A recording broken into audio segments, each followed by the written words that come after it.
There's a number that keeps showing up in conversations about American philanthropy, and it tells two completely different stories depending on how you read it. Over the past decade, charitable giving from affluent households increased more than 30%. That is remarkable. That suggests a sector that's thriving, that's resilient, that's responding to need. But here's the other story the same data tells.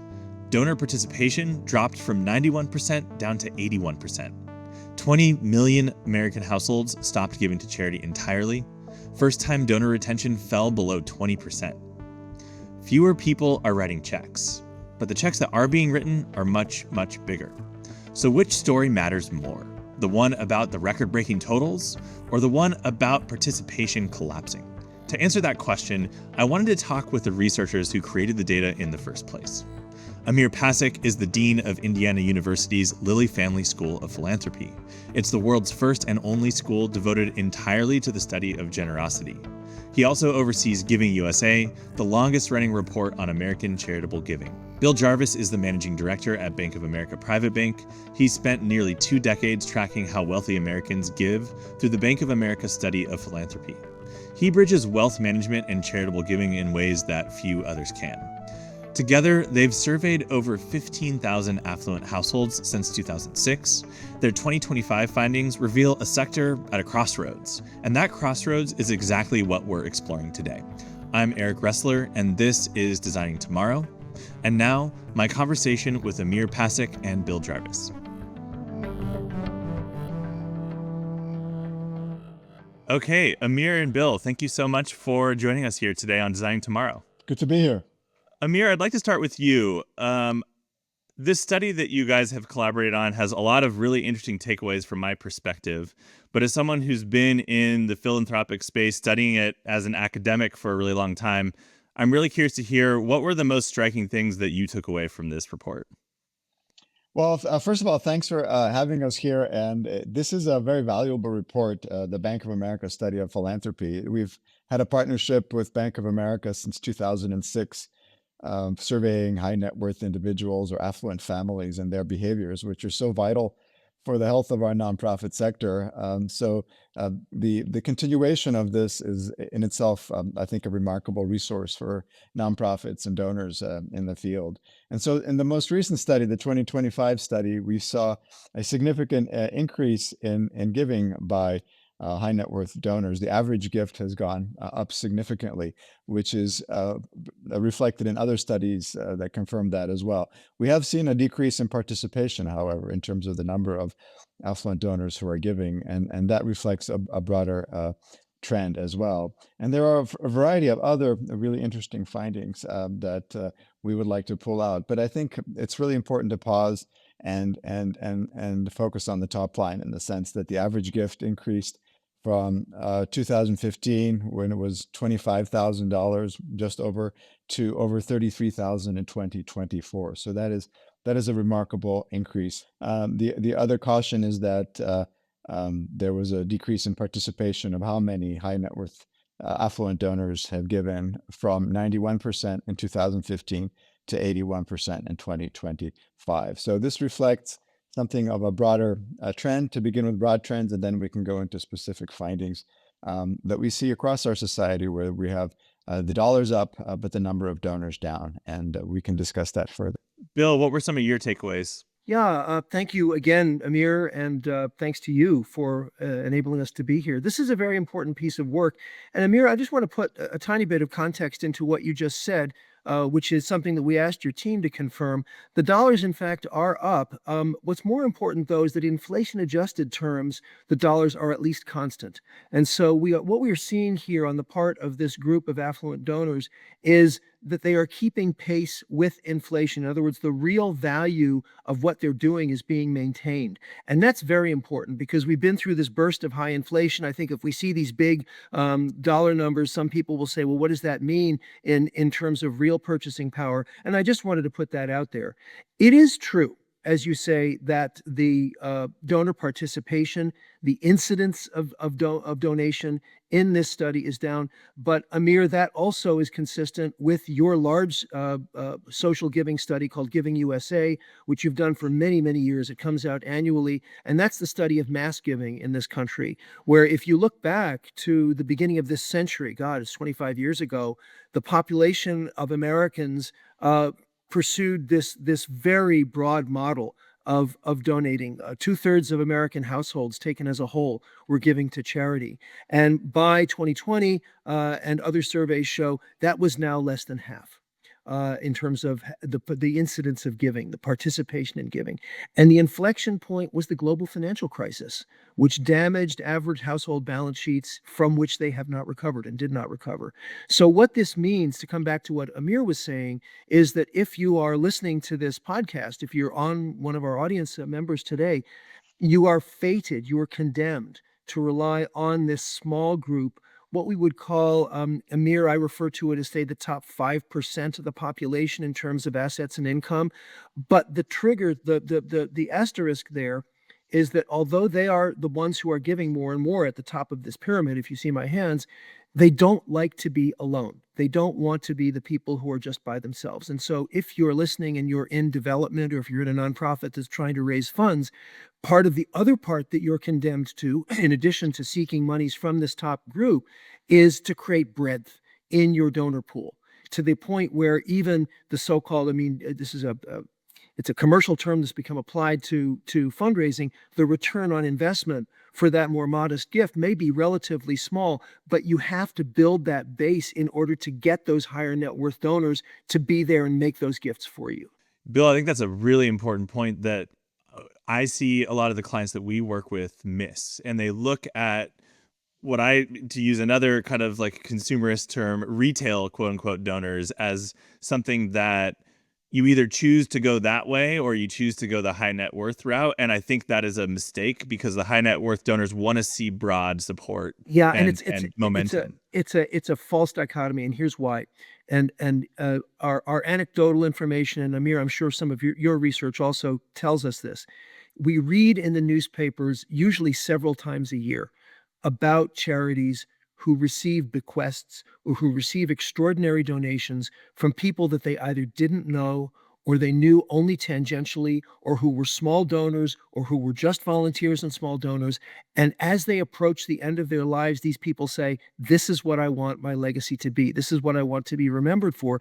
And here comes this relatively substantial bequest. So you just don't know. And if all you're doing is focusing on the people who are visibly affluent or wealthy, you're missing that opportunity to cultivate these other people of modest means. And we'll talk about donor advised funds in a few minutes, but this is a thing that is out there. And so simply to say, oh, the donor of modest means or the everyday donor is not important, that's not true, because there are extraordinary donors hiding in that group. And also, taken as a whole, let's think about this. Your gift of $50, $100, $250, if you add these up, they do make a difference, I would argue. 100%. I want to touch on something potentially a little bit complex, which is that my takeaway from this study was a little bit of a double-edged sword. There's definitely some positive news here, right? We're seeing the absolute number of philanthropy increase, even to your point, Bill, in relation to inflation, but we're also seeing that concentration. And to me, that feels like a result of growing income inequality in America and broadly as well. And what I worry about is that more and more philanthropy returns to this almost like a Gilded Age style of philanthropy, which we all know is not sustainable. And I'm seeing it on the front lines in the clients that we work with, where they're struggling right now, right? We have a lot of funding down, largely from the fallout of the federal administration policy change that's happened this year, and 20,000 plus nonprofit workers laid off because of that. What I'm hearing on the front lines is that although giving is up, competition for especially major gifts is also up because of just the conditions in the market right now. So Amir, I want to ask you, like, how are you seeing this moment, and how are you seeing it kind of play out, let's say over the next 3 to 5 years? Not asking you to be a fortune teller, but just based on your broad experience, what should frontline fundraisers, executive directors implementers in the space who need these funds to do important work, how should they be approaching this moment strategically? Yeah, I think that's the question of our time, which is unprecedented in so many ways. Let me go back to the research to emphasize certain things that people shouldn't jump to conclusions about, in the sense that if people are, if the incidence of giving is less, that it means that some people are not giving, and that's a mistake. It just means that that particular year, if the high net worth donors were at 81% and your mass donors were at 40, that means that particular year only 40% of the population gave. People come in and out of giving. So even if somebody didn't give that particular year and they gave like 2 or 3 years ago, to Bill's point, you don't give up on the retail donors, if you will, and your champions, because they are part of your community. And so maintaining those relationships, because of course people's material conditions can also change over time. So that's one important thing that people often dismiss, saying, "Oh, we've lost all these people to the donor population." It's more accurate to say that they have stepped out or paused their giving, and that they may indeed come back. On the concentration, I think that is an important social issue that we are all dealing with, in the sense that we do have vast amounts of wealth that are being accumulated, but that's also a wonderful challenge for nonprofits and development officers to develop those compelling cases for, what is it that you can do in this environment to correct for some of the imbalances in our society and help the people who need the most help. So it's really a challenge to the people to make important cases and to market and develop arguments that are going to sway people to feel that what they're doing can have an important impact. The other thing goes back to the study, and I'll mention that, is that sometimes we think that people of means are distant from our communities, that we are here in our little community, and then the wealthy people are somewhere far away, distant from us. But what the study shows, that 79% of affluent Americans support causes in their own communities. So, of course circumstances differ in different communities, but even in most communities we have people who have means, and so it's not like wealthy people are concentrated in one zip code in one city that's far away from us. They are in your community as well. So there's important to stay optimistic and to stay focused on your cause if you believe that it makes a difference in society, and not lose faith, but to look at the sober data and then figure out with the data how you can adjust your strategies. And maybe if I could add a tiny bit, yeah, to that. For many of our viewers, they may say, "Well, how do you define affluence?" So let us give you just a little picture of that. What we do, our colleagues at Indiana University retain a well-known opinion research firm called Ipsos. Ipsos does polls and research all over the country in various areas, and they have a division called the Knowledge Panel, which recruits people to take surveys. So what we do is we define affluent in the same way that the Securities and Exchange Commission long ago decided to define affluent. And this is what's called the accredited investor standard, where you have to have at least $1 million in net worth, not including your home, or $200,000 in annual income. And back in 2006, that was a pretty hefty standard. It has not been adjusted for inflation, so it's more of a mass wealth standard, if you will, but it's the entry point. It's not the end point. So to give you a sense of who's in the study, the average net worth is over $24 million. The average annual income, $571,000 a year. So these are very much the people that Amir was referring to, that you would want to have as your anchor donors. The interesting thing here, though, is that is an entry point.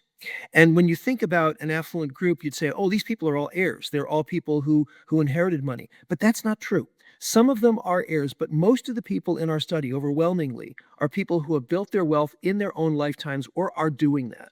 So to come back to your question, Eric, earlier, your remark about people who are not giving, okay, so we have 81% who are giving. That means 19% are not giving. What's going on here? So we ask them why they're not giving.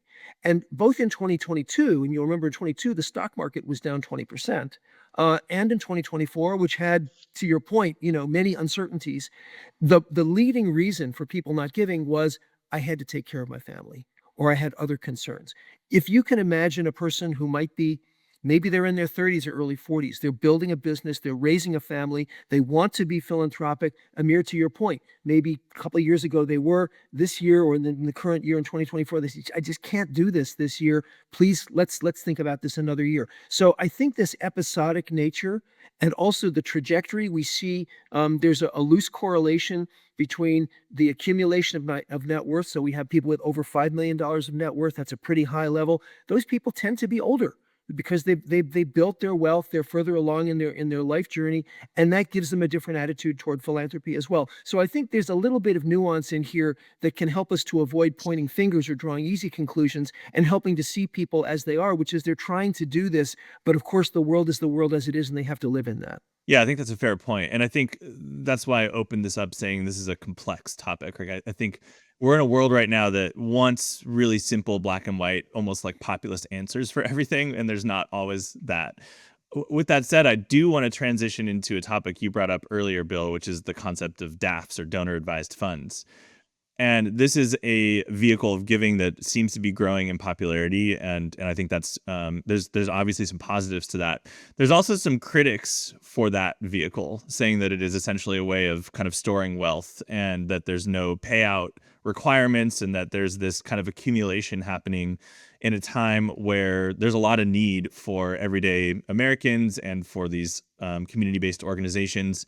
I think you can also extend that criticism, if you want to take that approach, to institutional philanthropy at large that only has a 5% payout requirement year over year. And we had Jen Wynn from the Stupsky Foundation on the show a little bit earlier, who's amazing and was, frankly, very critical of a lot of the structures of philanthropy. And I think we should be always critical of philanthropy in a good faith way to be improving philanthropy at large. How do you both think about that challenge, that balance, that sometimes contradiction of accumulating wealth and saving it for a rainy day, to use Jen's words? And when we feel like, the rainy day is here, why aren't we spending out and spending down faster? Why are we allowing the wealthiest individuals in this country to accumulate wealth and giving them benefits to do that in this, philanthropic vehicle of a donor advised fund without any payout requirements? And how do you both think about that? And for this one, I'm going to start with you, Bill. Okay, well, we actually, again, we ask in the survey where the donations come from, and 82% come from personal assets and income. So people are pulling out their credit cards, they're writing checks, or they're giving, less liquid, they're giving stock, bonds, that kind of thing. Only 3% of the gifts in our population, 3% of the dollars they give come from their family foundations. So hold this thought, 10% are coming from donor advised funds. So I'll come back to this in a minute.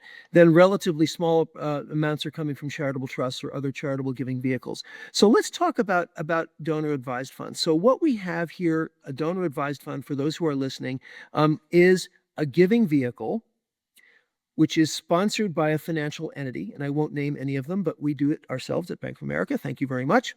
And the way this works is the donor gives money to the giving vehicle, and you lose control over that. That's why it's called a donor advised fund. So community foundations, for example, do a lot of work with this. At the time that you give the money, you, the donor, get a tax deduction at the appropriate level. The money then is in the donor advised fund, and you're right, Eric, it is not subject, like a private foundation, to any minimum spending requirements. Typically, it gets invested, and those investment returns can compound also tax-free. And then the donor recommends to the sponsoring entity, to us, Bank of America, or to the community foundation, I would like to give so many dollars to, for example, my alma mater, or for example, to a local operating charity. And the sponsoring organization has done all of the back work to look at the operating documents, the tax exemption, the bona fides of the nonprofit. It verifies those and then says, okay, fine, we've made the gift. At the time that gift is advanced from the community foundation or the sponsor, the donor doesn't receive any tax deduction because they got the tax deduction up front. So now let's take this apart. You've got a situation where you get a tax deduction up front. There's no minimum spend. You can wait forever, right, to get the monies out. So this is where, Eric, these accusations of donor advised funds as parking lots for money have come out. There are some examples, and I won't deny it, of apparently large donor-advised funds that have not done any spending. Let's put those to the side because they happen to be relatively small number of examples. In several studies that have been done, and you can look them up, the average donor-advised fund appears to empty itself in about 5 years without new money going in. You're nodding, Amir. Good, thank you. This means that the average donor-advised fund has a spending rate of 20%. So this is the reality that's there. I would also say that donor-advised funds are, at one point a number of years ago, they were sneeringly referred to as the private foundation for the middle class.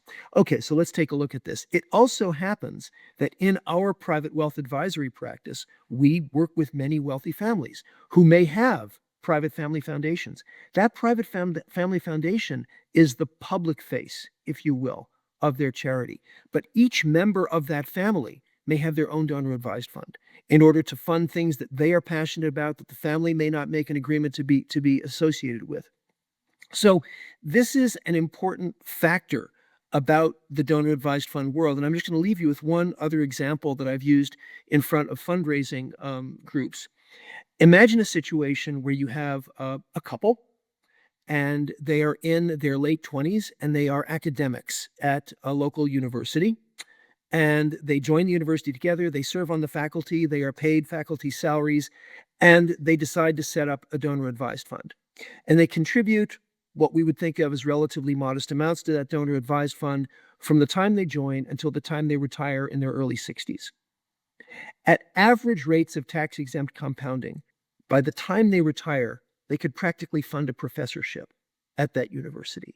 So there are strategic ways to think about using a donor advised fund where you could say, look at this thing. It hasn't distributed anything in 35 years. This is a waste. No. This was a way for this couple to form a permanent legacy to the university that they had poured their lives into and to leave something behind that was representative of their values. So these are things that can be done. It'd be much too expensive for them to set up a private foundation, be subject to the 5% spend and all of that stuff. So I think properly understood, donor advised funds have an important role.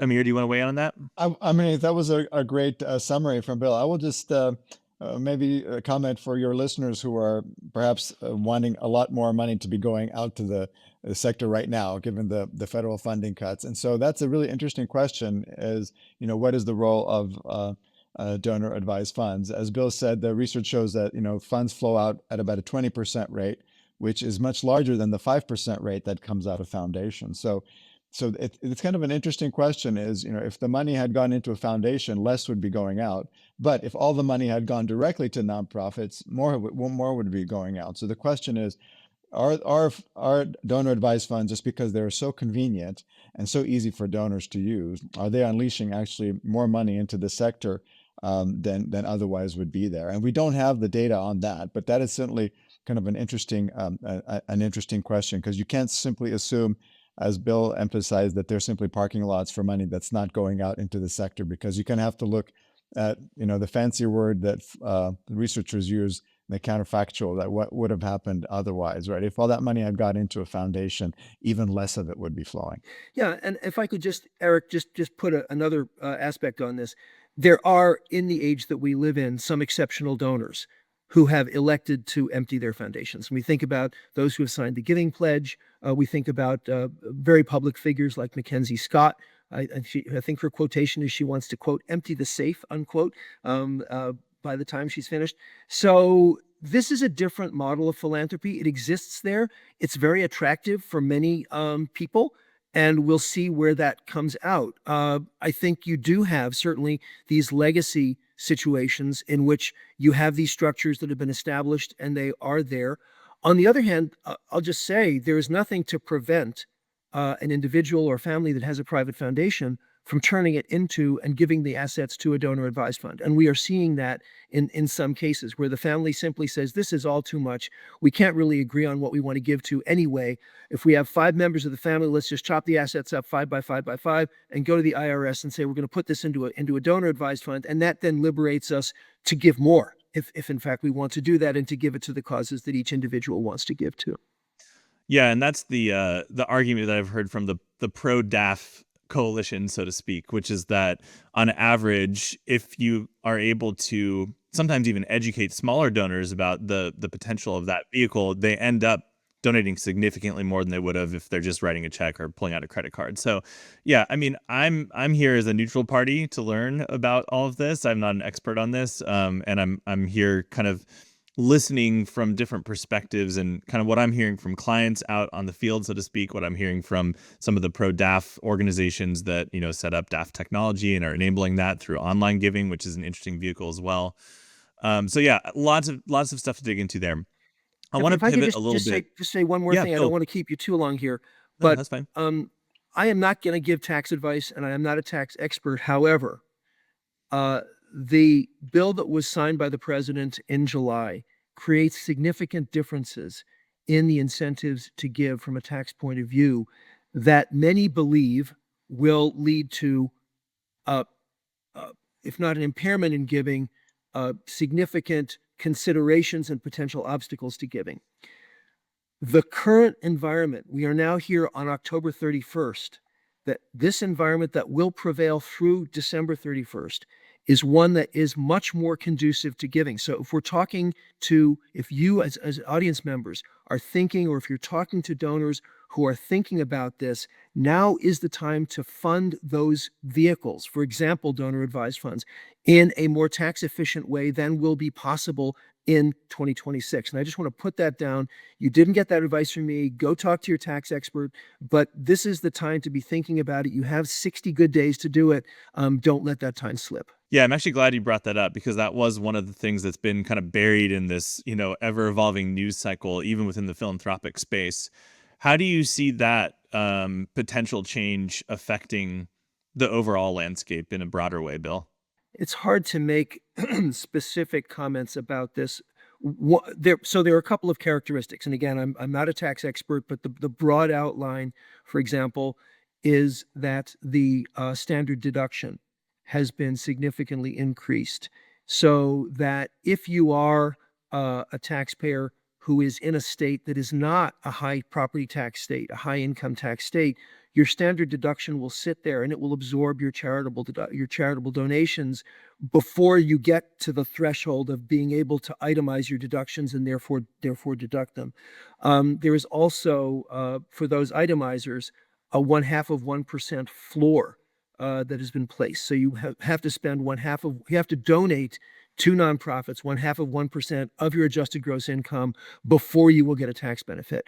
I'm pretty sure I've stated those things correctly, but you can imagine that those things which do not exist today, right? Will have an effect on, at the margin, certainly, some people's behavior in terms of donation. Although I will say, and Amir, you can reaffirm on this, cycle after cycle in the survey that we do of affluent donors, we ask them, how would your philanthropy be affected if the tax deduction were totally eliminated for donations, if the estate tax were totally eliminated? And more than three quarters of them say it wouldn't change our behavior at all. So in gross, looking at this population, tax is kind of in there, but it's never the most important thing.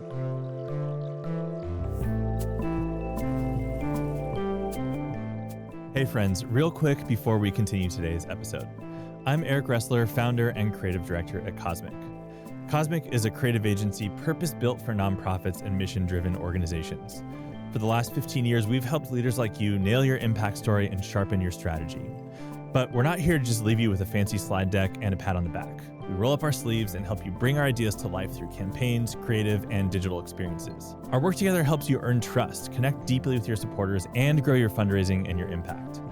If you value the thinking we share here and want it applied to your biggest challenges, let's talk at designbycosmic.com. All right, back to today's conversation.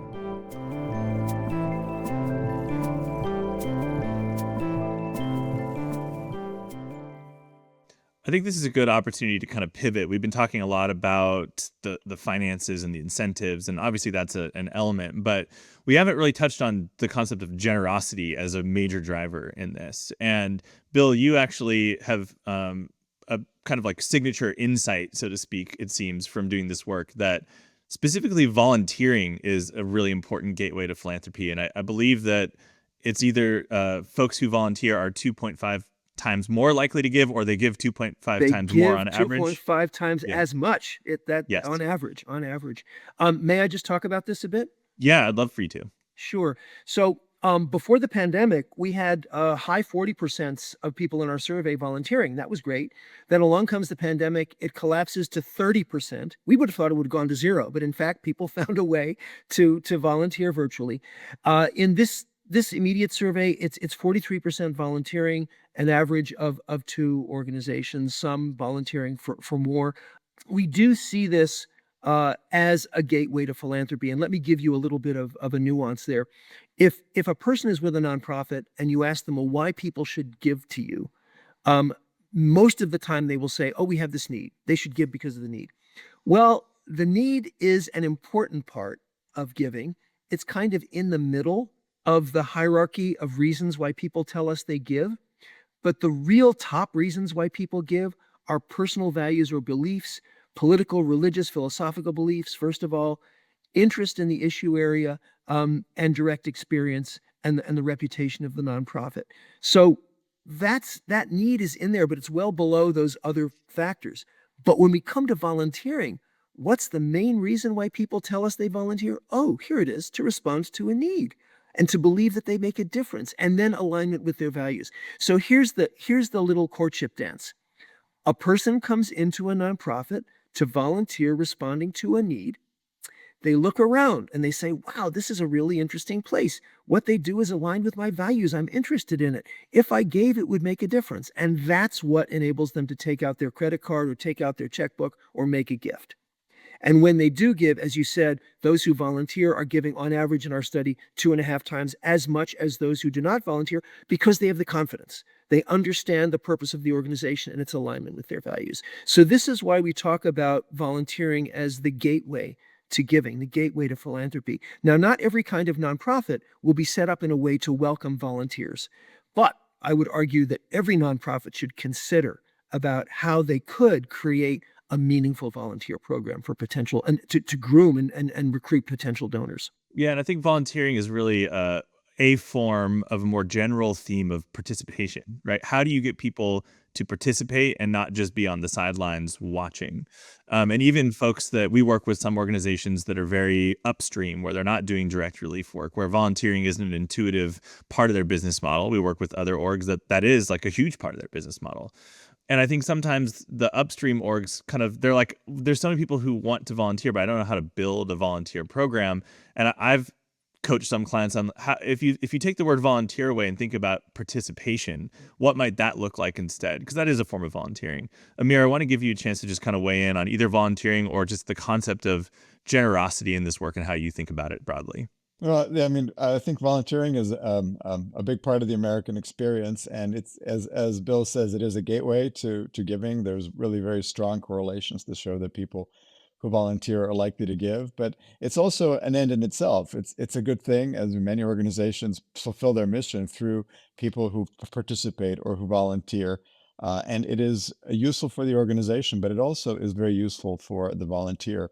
One of the things you mentioned, generosity, that different research shows as well, is that generosity does not only benefit the organization, it benefits the donor themselves. There's a lot of research to show that people who donate, who volunteer, and there's also broader ways of expressing your generosity beyond simply giving money or volunteering. You can offer your testimony and your ties as well. So there's different ways of supporting the cause without actually, doing labor for an organization. You can promote it in interesting ways to your circle and your community as well. So those are expressions of generosity that benefit the organizations, but end up benefiting people themselves. And that's a great thing to know, especially in a society where we know that loneliness and isolation are problems for many of us. And so, getting out there, participating, being generous in whichever way you can, not only helps build our civil society, but also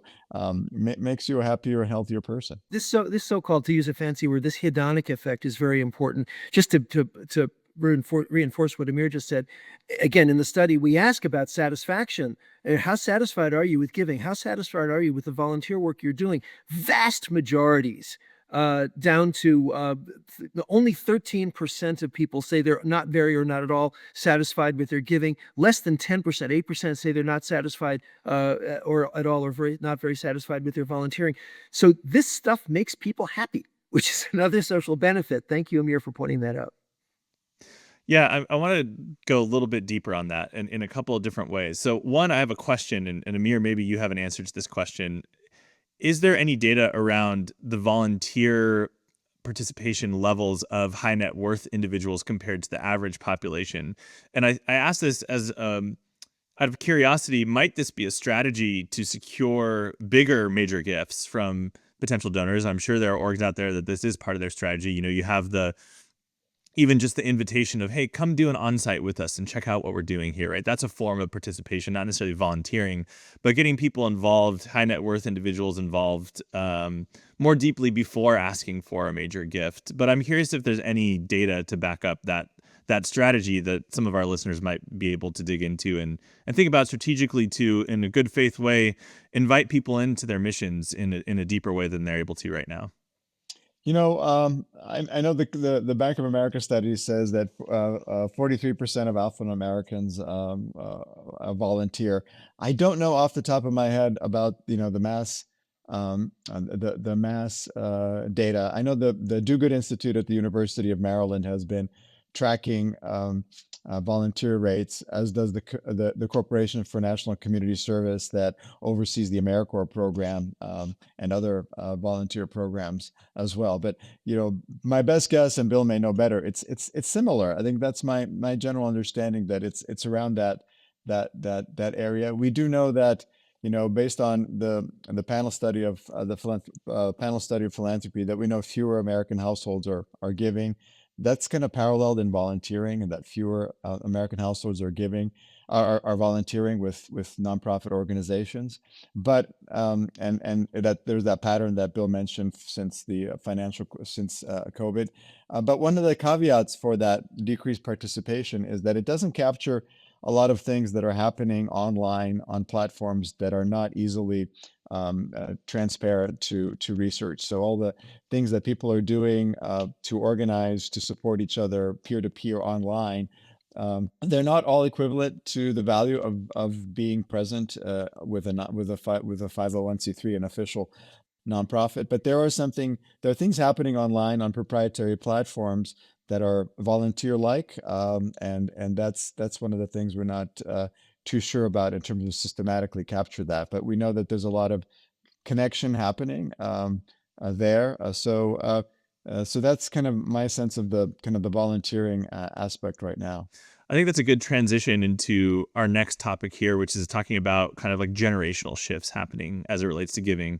This is something that's really top of mind for a lot of executive directors and development directors right now. They're seeing their donor pools start to age out, which has some, benefits with, endowments and things like that, but also long-term creates a lot of problems if they are not effectively activating the next generation of donors. And what I've heard, and I'd love to get some more color on this if you have it, Amir or Bill, is that the next generation of donors, they're showing up a little bit differently than previous generations in terms of even high net worth individuals who are part of newer generations expect a different relationship with philanthropy, in that they want to be more involved, more participatory, less just kind of like writing checks and, trusting that the good work is happening. Obviously, these are blanket statements. There's exceptions to all of these. What trends are you seeing with regards to the next generation of philanthropists that are maybe different or the same to previous generations? Yeah, so I'm sure Bill will have experiences on the ground in terms of what he's seeing with their client base at Bank of America. But the general patterns of kind of declining giving by households in the United States also parallels something else that's happened with our general population, and that is the decrease in religious affiliation. There's a very strong correlation between people having a formal religious affiliation and their propensity to give, and that has kind of been accentuated with emerging new generations as well.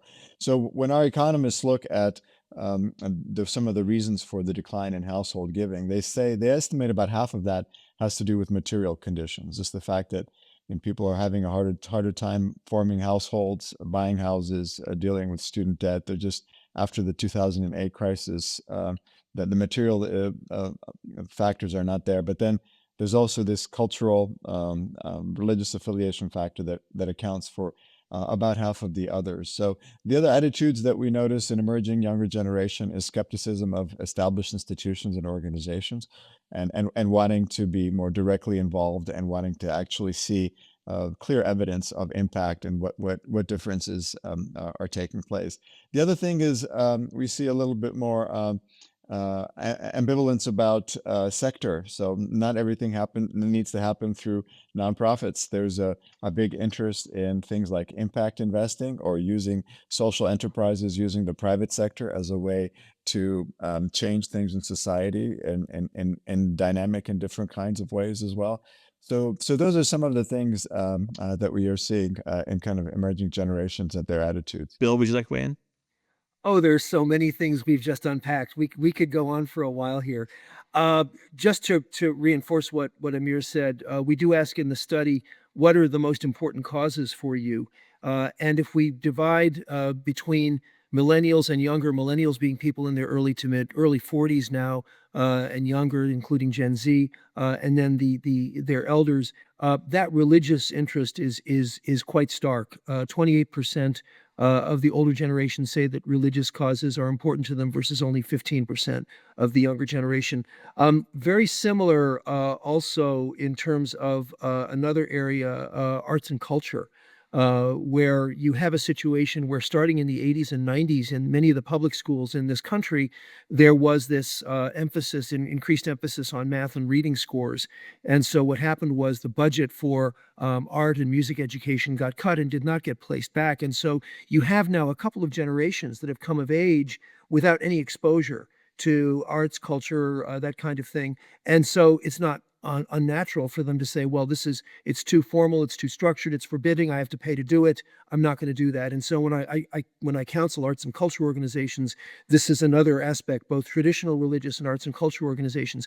There's also a regional aspect to this. The Northeast section of the country has become quite secular, whereas if you look in the Southeast and in the West, you still see religious participation holding up pretty well. So you have to be a little bit nuanced about this and not paint with too broad a brush. I guess I would also say, if you're thinking about this aspect of participation in other ways, and Amir, thank you for bringing this up. We in the survey 4 types of philanthropic behavior. We've talked about 2 of them: giving money or giving financial resources, and volunteering. The other 2 that Amir referred to are what we would call conscious consumerism and impact investing. And impact investing has been talked about very loosely, so it needs a definition. Basically, an impact investment is an investment. Examples would be buying a green bond, or investing in a community development financial institution, or investing in one of the qualified opportunity zones that were created in the 2017 Tax Act and have been expanded in the most recent tax bill. And we saw in 2017 only 7% investing in our study on this, but it was not nothing. It nearly doubled to 13% in the pandemic year of 2020. And since then, it has fallen back and it's now 7%, but it's basically where we began. So for a certain segment, it's important. As you can imagine, it is more important for a younger segment than for an older segment. But importantly also, the people who are doing this, that 7%, say that it is in addition to their charitable giving, or only in place of some of their charitable giving almost all the time. Only 3% say it's in place of all their charitable giving. So this is another amplification of philanthropic behavior. The other is, Amir, you referred to this, conscious consumerism, reflecting your values in what you buy. And this is kind of a marginal thing. It's not a huge thing. But again, for those who are doing it, they say, well, it's only sometimes or never a replacement for my other charitable behavior.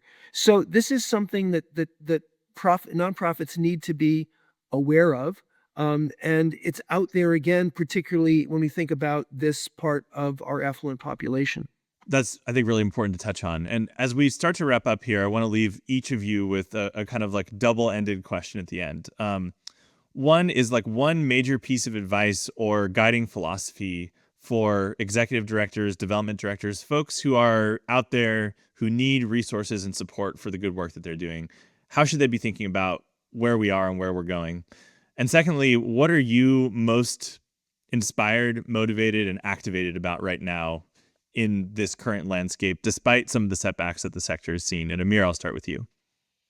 Well, I think generosity and giving are such an important part of society, and in a time when so much is up in the air and being changed in front of our eyes, the title of uh, your podcast comes to mind. The our we are designing tomorrow through the voluntary and generous actions of our population. This is really the antidote in many ways to the polarization, the enmity, the stress of coercion that we feel internationally, nationally. The great American tradition that Alexis de Tocqueville recognized in the 19th century when he came here, people by binding together, getting together in innovative ways, not waiting for somebody in authority to come and help them out and tell them what to do. This is the core of the dynamism of American society. And the executive directors of nonprofits are really the leading edge of this in many ways, trying to redefine for communities how they stand and how they're going to deal with where we're going next. So I think that is the depth of the mission, the importance of the mission. You always come back to that when you're running a mission driven organization, whether it's formally a nonprofit or whether it's a social enterprise, or even if you're working in a quasi governmental entity that is dealing with the community. So it's always come back to mission. If your mission is no longer relevant, then we do also have opportunities to say, we can't do our mission, let's start something else. So don't stick with a mission that doesn't have a relevance for today. We're not in the business of continuing organizations just to survive with the organization. Always come back to the mission. How is it relevant to where the world is going? How can we help move and design tomorrow with your wonderful title as well? The second part of the question is what gives me hope and inspiration. I'm at a university where we deal with young people on a daily basis, and you have to have faith in the future when you see young people curious and ambitious about the possibilities in front of them. And that is both the greatest opportunity, but also our greatest challenge when we have young people who don't see that opportunity. So those of us with gray hair, that is our responsibility to make sure that they see that there is, that the world is in their hands, and they are the ones who are designing tomorrow. Awesome. That's beautiful. Thanks, Amir. And Bill, I'll let you weigh in too. Designing tomorrow. Amir, you've been with us on the mountaintop here. I'm going to take us down to a little more implementation here. I have two recommendations to our audience. One is to make a strategic investment in development and advancement. This is very important. In so many cases, in too many cases, perhaps, we see nonprofits that think they can just hire a consultant to do a campaign, or they think they can just have, one part-time person doing it. If you look at the organizations that are successful at fundraising, first of all, it is glued to their strategic plan. The strategic plan has a 3 or 5 year, sometimes longer, but that's fine, 3 to 5 year trajectory. On that strategic plan, there are things that you want to continue doing, things that you're doing, that you're not doing, that you want to continue, that you want to start, things that you're doing, you want to do more of, whatever it would be. Each of those has a price tag. And for each of those price tags, there is a principled source of funds. And so you have to think through whether it be membership, annual giving, the gala, things like that. How are we going to get these monies? And this is where strategic fundraising comes in. And that then gets embodied in the things we've been talking about, in volunteering, in cultivating the donors, to enabling them to think that the organization is aligned with their values, and so on and so forth. The second point that I would say is in terms of advice, and this will I hope go down well with your audience. I would like to make the case for endowment. Now, many people think endowments are only for rich organizations, but endowment is a kind of capital for a nonprofit. It speaks of stability. It frees you from the vicissitudes of having to worry about annual giving. It also, if you have donors who are visionary enough, enables you to endow the key offices of the nonprofit in a way that will enable you to hire people who are just as good as that visionary implementer that you've got in that place right now. So that also begins to give you stability. And Amir, I take your point that sometimes there may be causes that become causes that people don't want to support. That society will take care of that. And there are legal ways to convert those monies into next best uses. But I do believe that strategic investment in development and also thinking strategically about endowment and the role that it could play in achieving that stability for the organization, its ability to lift its head above the turmoil of the day-to-day and to think more about the future. In terms of what gives me encouragement, I echo what Amir said. One of the questions that we ask in the study is, what confidence do you have in societal institutions to solve problems? And as you can imagine, consistently, year after year, I hate to say it, large and small companies, the branches of government and so on, are really pretty much at the bottom. Who is at the top? Nonprofit organizations, individuals, and very importantly, thank you, Amir, for calling this out, future or rising generations. And so this is the opportunity in society that we live in, but it's important for us to recognize that that exists and to take that responsibility happily. There are some societies in the world where individuals do not have this ability to make a difference and are constrained by law, by power structures, by social practice from doing those things, which we can do here. So I would say it's an encouragement. Amir, thank you for taking us to that mountaintop to think about, again, forming that future, designing that future. I think that's a wonderful place to end. Bill and Amir, thank you so much. This has been awesome. I hope that we can have you both on again in the future, because I think there's lots of more great learnings that we can unpack. Great to be with both of you. Thanks again. If you enjoyed today's video, please be sure to hit like and subscribe, or even leave us a comment. It really helps. Thank you. And thank you for all that you do for your cause and for being part of the movement to move humanity and the planet forward.